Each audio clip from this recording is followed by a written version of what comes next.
O Rio de Janeiro é hoje mais conhecido por manifestações folclóricas e turísticas do que pelos tesouros de arte que contém. Por isso mesmo, o programa Relíquias do Rio, da série O Barroco nos Caminhos do Ouro, será uma surpresa para quem acha que samba, carnaval, futebol e violência são as únicas características da bela cidade de São Sebastião. A ocupação gradual das novas terras de Veracruz, com a divisão em capitanias, deu-se no contrapé da Gesta do Oriente, onde se concentravam os esforços maiores do reino. Portugal, um país com 2 milhões de habitantes, não podia manter a soberania tão longe das suas costas e em extensões tão grandes sem sacrificar algumas conveniências. A aura de mistério que as novas terras ganharam, logo depois do descobrimento, foi sendo afastada pela via do conhecimento e da inteligência. Em 1565, Estácio de Sá, o fundador do Rio de Janeiro, proclamou: "Levantemos a cidade que ficará por memória do nosso heroísmo e exemplo de valor às vindouras gerações para ser a rainha das províncias e o empório das riquezas do mundo." Assim se construíram os alicerces e se esboçou o que viria a ser o Rio de Janeiro de Dom Sebastião e de São Sebastião, da mais bonita saudade portuguesa e do mais popular dos mártires da cristandade.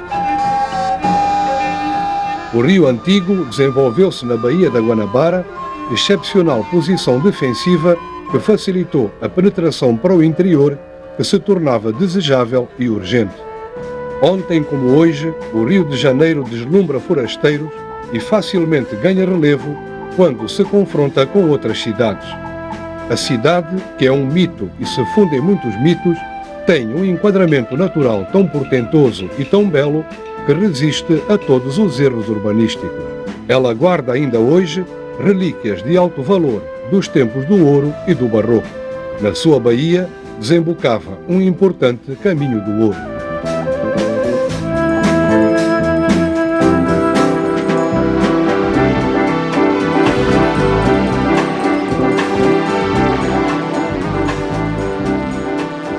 Nem sempre o passar do tempo e dos homens poupou as relíquias do Rio Antigo. Foi esta ladeira da Misericórdia que teve as honras do primeiro calçamento a pedra realizado na cidade, dando acesso ao Morro do Castelo, que foi o coração do Rio de Janeiro no século XVI. Este morro foi arrasado pelos urbanistas dos anos 20 deste século. No Morro do Castelo houve uma ermida quase contemporânea da fundação da cidade, construída por Estácio de Sá. Mais tarde foi elevada à matriz de São Sebastião. No mesmo morro foi construído um colégio jesuíta anexo a um hospital e à igreja de Santo Inácio de Loyola. Tudo foi demolido.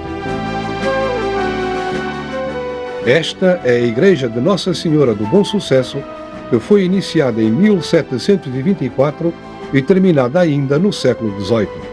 Ela foi implantada no sopé do Morro do Castelo e sobreviveu à sua demolição. Atrás da sua sóbria e elegante fachada foram guardados alguns fragmentos barrocos dos 2 templos que desapareceram com a colina onde eram erigidos. Sem qualquer respeito nem ao estilo, nem à função que tinham nas suas locações originais, as relíquias mais antigas do Rio sobreviveram, mesmo assim, graças à sorte de haver alguém com o bom senso e a cultura de as ter conservado. No interior despojado e pobre da igreja de Nossa Senhora do Bom Sucesso, o altar-mor da antiga igreja jesuíta, seiscentista, é dominado pela imagem do santo fundador da ordem, Inácio de Loyola, e ladeado por 2 imagens que talvez tenham sido enviadas de Lisboa. O padre Serafim Leite, historiador da ordem, sugere que este altar, bem como outros da mesma igreja de Santo Inácio, tenham sido executados por Frei Jorge Esteves, sendo o templo erigido com a supervisão de Frei Francisco do Rego, natural de Caminha.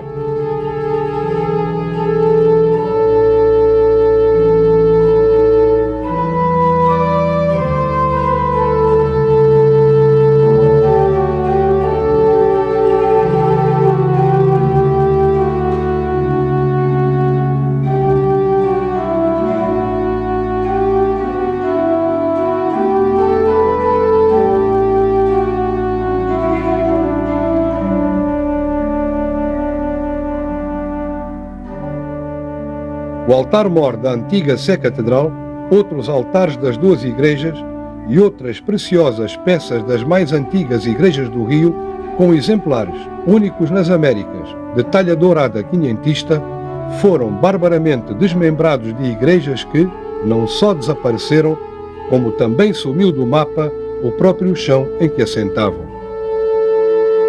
Neste púlpito, que pertenceu à mesma igreja, hoje desgarrado numa parede lisa e sem ter sequer uma escada de acesso, pregaram Manuel da Nóbrega e José de Anchieta, justamente chamados os Apóstolos do Brasil.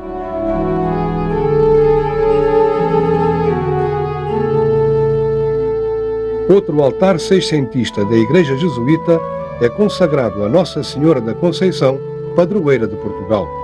Os nichos laterais guardavam imagens de 6 dos Apóstolos de Cristo.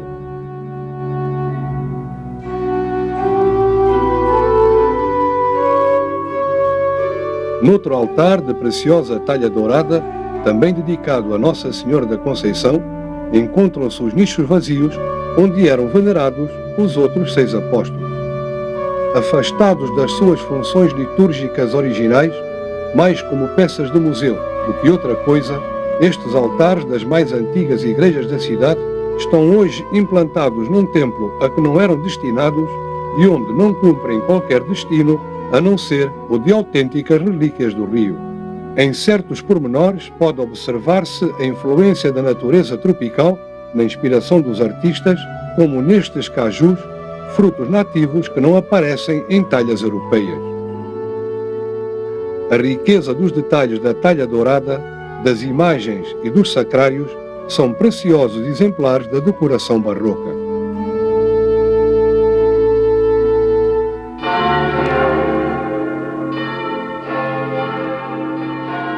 Outra referência histórica muito antiga no Rio de Janeiro é o Mosteiro de São Bento, presença marcante na iconografia da cidade.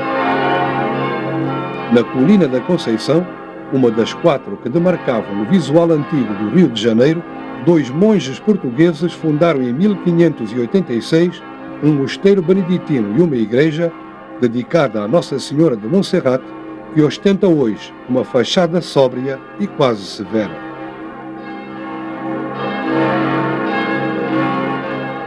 Contrastando com a simplicidade espartana do exterior, o interior da igreja do Mosteiro de São Bento ostenta o esplendor apoteótico de uma das joias mais brilhantes do refulgente acervo barroco do Rio e mesmo de todo o Brasil. Os primeiros projetos da igreja atual foram desenhados em 1618 por Francisco Frias de Mesquita, engenheiro-mor do Brasil. Na capela-mor do belíssimo templo encontra-se o altar de Nossa Senhora de Montserrat, cercado de profusa obra de talha que se deve a Frei Domingos da Conceição, autor também do frontispício do arco cruzeiro. Natural de Matosinhos, foi este monge precioso entalhador e escultor em madeira. É igualmente do escultor matosinhense a autoria da imagem de São Bento, que também se encontra no altar-mor, em posição consentânea com a sua condição de fundador da ordem. Em posição fronteira a São Bento, Santa Escolástica, igualmente atribuída a Frei Domingos da Conceição, completa a iconografia escultórica presente no riquíssimo altar-mor da igreja.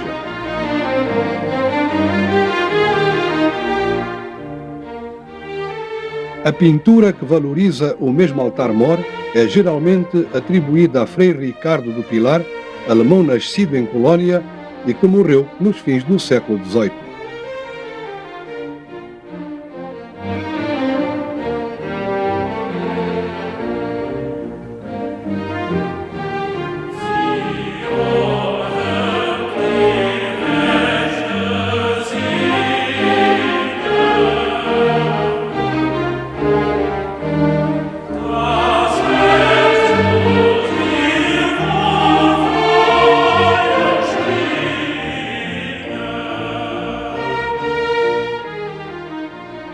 Os suntuosos lampadários de prata em fina talha de Mestre Valentim, obras-primas de orivesaria, conduzem à capela de Nossa Senhora da Conceição, construída pelo monge arquiteto Frei Bernardo de São Bento. A obra de talha, embora projetada por Frei Domingos da Conceição, foi executada por Alexandre Machado Pereira, igualmente um fino entalhador, mas sem a criatividade do grande escultor de Matosinhos. Outro monge português teve papel relevante na construção da igreja e do mosteiro, Frei Bernardo de São Paulo.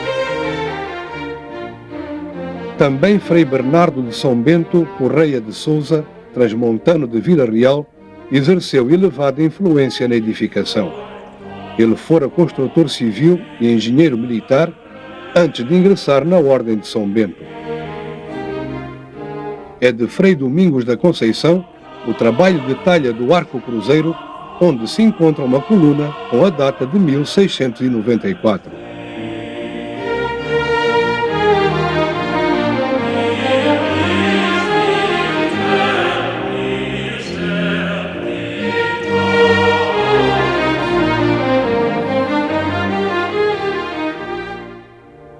Padres da Igreja, dignatários eclesiásticos, reis e imperadores encontram-se representados na talha dourada do templo em imagens que se devem a outros dois escultores de mérito de nome José da Conceição Silva e José da Cunha.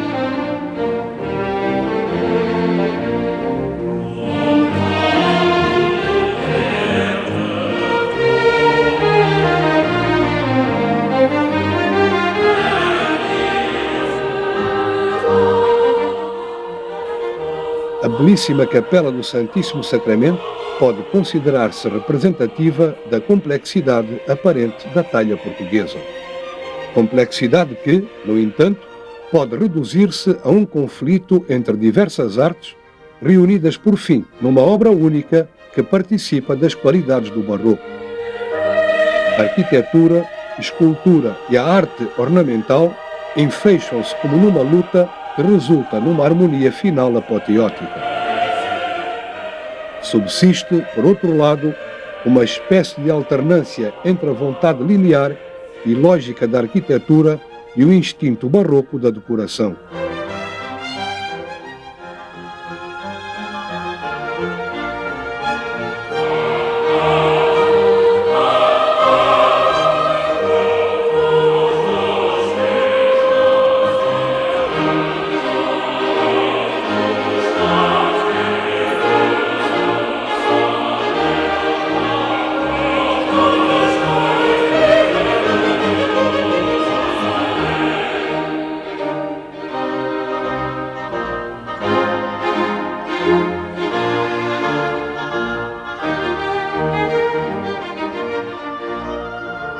O altar de Nossa Senhora do Pilar não se encontra descrito como tal nos documentos que se conservaram, que não são todos, pois muitos se perderam no saque do mosteiro pelos piratas franceses de Dioguete Rouen.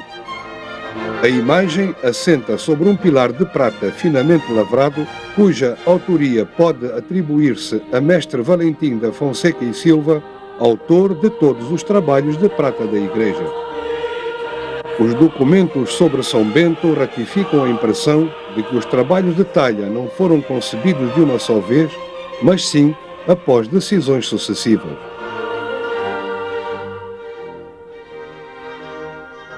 O mosteiro de São Bento, apesar de ter sido saqueado pelos franceses e ter servido de aquartelamento, depois da independência do Brasil, a vários batalhões estrangeiros e brasileiros que bastas tropelias aqui praticaram, conserva praticamente todo o seu acervo e equipamentos. Como órgão que, ao contrário do que acontece noutras igrejas barrocas, e até estranhamente, tratando-se de tão valioso mosteiro, não tem especial interesse histórico.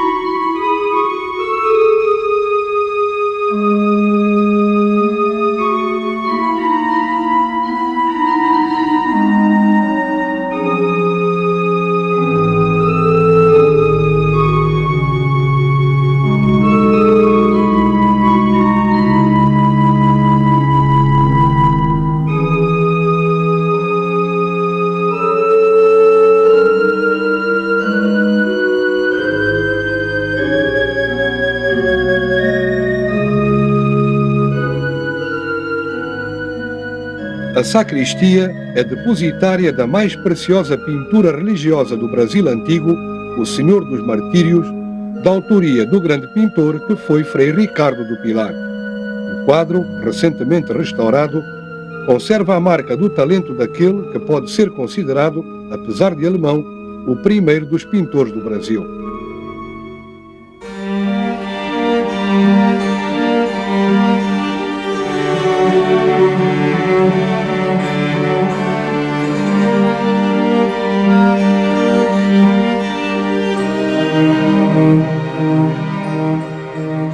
Arcos da Lapa, o tradicional aqueduto mandado construir por Gomes Freire de Andrade entre 1744 e 1750, conduz até um convento profundamente incrustado na colina a que dá o nome, Santa Teresa. Construção do século XVIII, o convento de rigorosa clausura é a realização do sonho de uma menina, Jacinta Pereira Alves, que ali começou a erguer uma ermida com a ajuda de uma irmã. A extraordinária devoção e vocação de Jacinta impressionaram Gomes Freire, que mandou construir para ela o atual convento. O rigor da clausura não permite senão uma ideia aproximada do mosteiro, o qual não é conhecido pelos leigos a não ser no seu aspecto exterior. É, no entanto, uma construção harmoniosa e até elegante na sua simplicidade de extremo despojamento. As condições em que se processa a vida do convento deixam muito pouco ao observador para satisfazer a sua curiosidade. A pobreza, o silêncio e a solidão fazem parte da razão de ser da própria ordem, o que chegou a causar problemas à própria fundadora do mosteiro, a jovem Jacinta, que teve os seus desaguisados com o bispo Dom Frei Antônio do Desterro. Este considerava a severidade da regra demasiado violenta para o clima do Rio e para os costumes locais. A pobreza dos azulejos, representando Santa Teresa acudindo aos pobres, é bem o reflexo da humildade da ordem que nunca se deteve no mundanismo da arte. Adão e Eva, cujos trajes paradisíacos contradizem o rigor da regra carmelita, são uma autêntica concessão ao espírito barroco.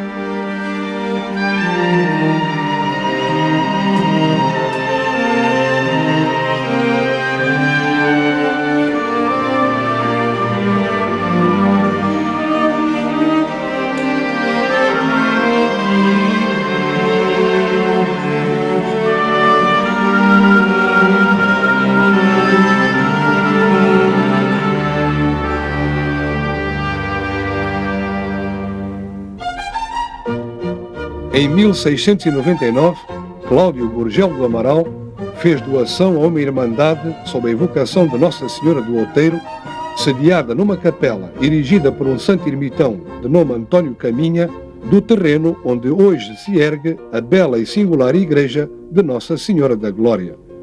O templo atual, que resultou dessa doação, foi erigido no primeiro quartel do século XVIII e constitui um dos mais harmoniosos e graciosos pontos de referência do Rio atual. Templo de rara elegância, a Glória do Rio de Janeiro encaixa 2 volumes octogonais, um no outro, formando a nave da igreja e a capela-mor.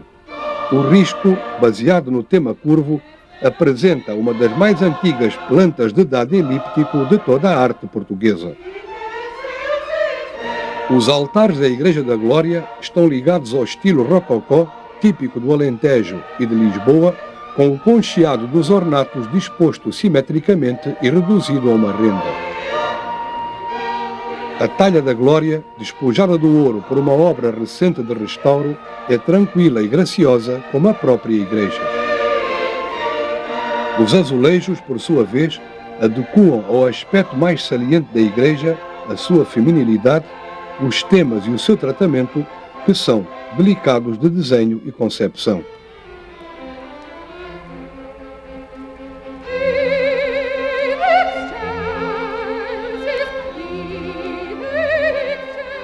O púlpito está ligado às tradições do Império, sendo nele que pregava um sacerdote muito apreciado por Dom Pedro II.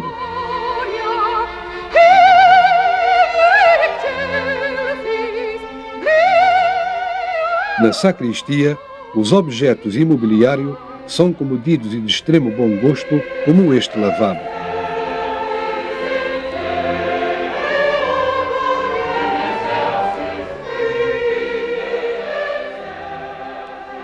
Um belo armário de precioso jacarandá, ornado com pinturas, é uma das peças mais admiradas da Glória.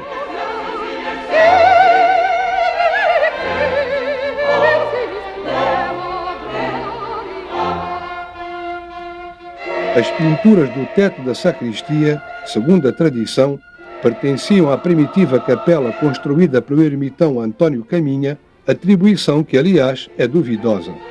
Elas são, contudo, de valor inferior ao dos restantes ornatos da igreja, o que concede certa verossimilhança à atribuição.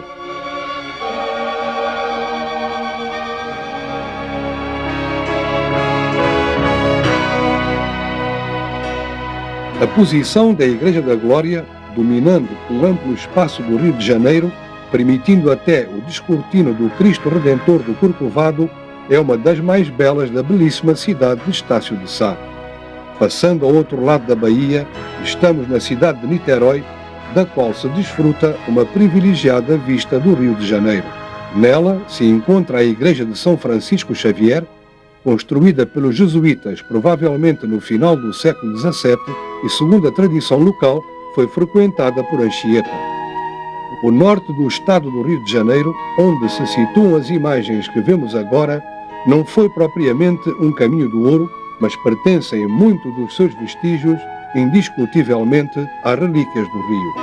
A riqueza das povoações como Itaipu, implantada à beira de uma praia oceânica, ficou a dever-se à lavoura, principalmente à do açúcar.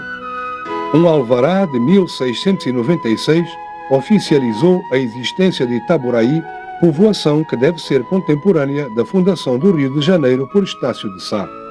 A matriz de São João de Itaboraí possui uma história que data dos princípios do século XVII. A cultura do açúcar, base da peculiar economia que Gilberto Freire também estudou sociologicamente em Casa Grande e Senzala, originou a fazenda do Columbandê, no município de São Gonçalo, ainda no norte do estado do Rio.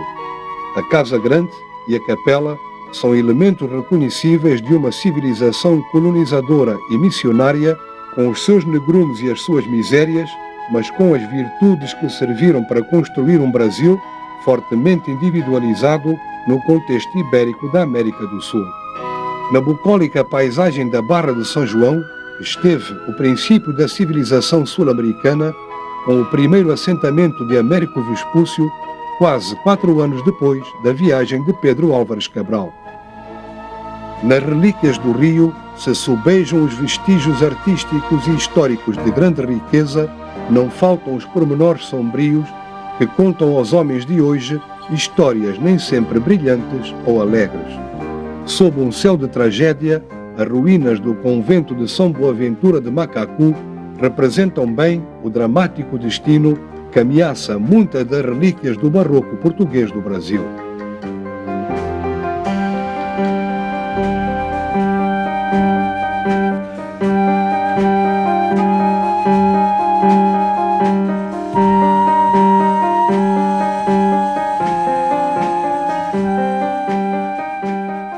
Imponente conjunto construído pelos franciscanos no segundo quartel do século XVII, ele instalou-se na freguesia de Santo Antônio de Macacu, em terras que foram concedidas em Sesmaria a Miguel de Moura em 1567.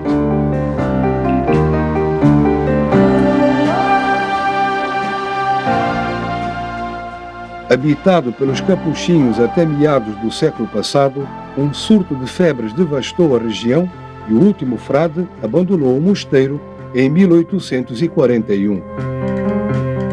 De então para cá, exposta às intempéries e à cobiça dos homens, a trágica ruína é apenas uma cicatriz na paisagem, tendo perdido não apenas a função sagrada que a justificou, mas também o valor artístico que ainda se pode adivinhar nos vestígios que permanecem de pé. As marcas da ruína ensombram as relíquias do Rio, marcando com a inquietação da morte o que foi o grande e belo mosteiro de São Boaventura de Macacu.